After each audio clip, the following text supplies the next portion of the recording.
Kamusta mga tol? Vince Motovlog here. Ngayong araw nasa harapan natin itong 2026 Kawasaki Z900 Special Edition. Mas pinaangas, maporma, siguradong wala ka nang hahanapin pag ito ang big bike mo. So ngayon mga tol, alamin natin kung magkano na ba ang presyo nito ngayon at ikutan na rin natin. Tara!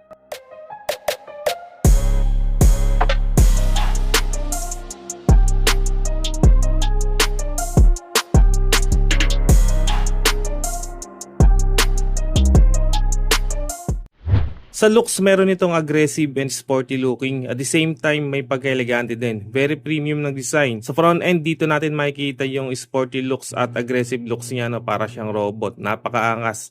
Bagay na bagay yung body color. So yung color niya mga tol ay combination ng lime green which is trademark color ng Kawasaki at may touches ng metallic gray. And nag-stand out talaga yung golden inverted forks niya, no? And syempre may mga black parts.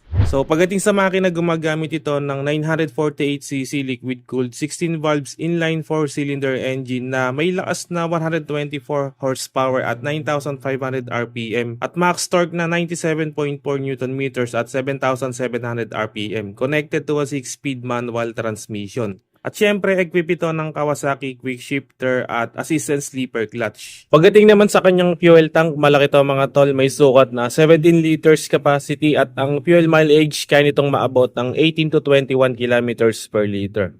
Ngayon naman tignan natin ng mga detalye nitong Z900 Special Edition. So mula nga dito mga tol, sa front meron siyang maliit na wind visor dito, no? Glossy yung finish niya. Tapos sa magkabilang gilid ay nakatouch yung kanyang LED signal lights. Then dito sa mismong headlight talagang napakaangas ng looks. At yung pinakakauling o yung fairings niya dito very premium. Matte yung finish and may glittering effect pa, no? At dito sa mismong headlight, ayan, ginamitan ng dual LED lights. At sa gitna ay nagmukha namang pinakabibig niya which is yung high beam niya na ginamitan din ng LED. Pagdating naman dito sa kanyang front suspension, naka golden upside down forks from KYB and syempre fully adjustable na rin ito. And dito naman sa kanyang front brakes, naka dual disc at Brembo dual opposed 4 piston calipers. Napaka-solid dito mga tol. And syempre napaka-solid din mga tol ng wheels na may color lime green, ano. And pagdating sa gulong, may sukat itong 120/70 rim 17.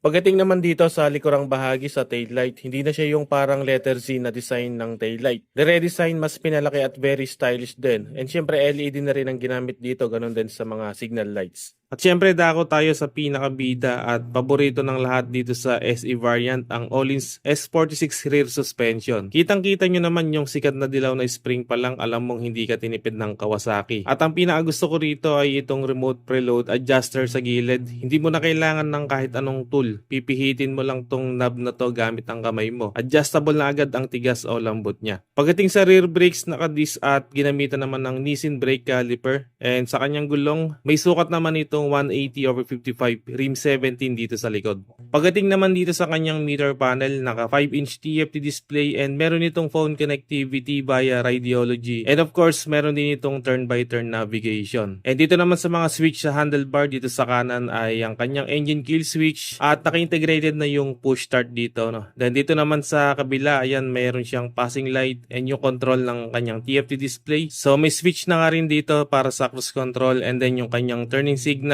at busina. Seat design very premium, naka-split design, napaka-sporty ng looks. May mga stitches pa yan na color white, isa sa nagpa-premium ng looks dito sa kanyang upuan. Pagdating naman sa seat height, may sukat itong 830mm at meron itong ground clearance na 145mm. And sa kanyang timbang naman, may bigat itong 213 kilograms. Okay mga tol, pagdating sa presyo, ang SRP nito ngayon 643,000 pesos. At kung installment ang balak mo, ang down payment ay 183,782 pesos. At ang monthly sa loob ng 4 na taon ay 16,089 pesos. At para naman sa mga requirements, and screenshot nyo na lang ipa-flash ko sa screen. Again, ang 2026 Kawasaki Z900 Special Edition. So available to mga tol dito sa Kawasaki Leisure Bike Nueva Ecija.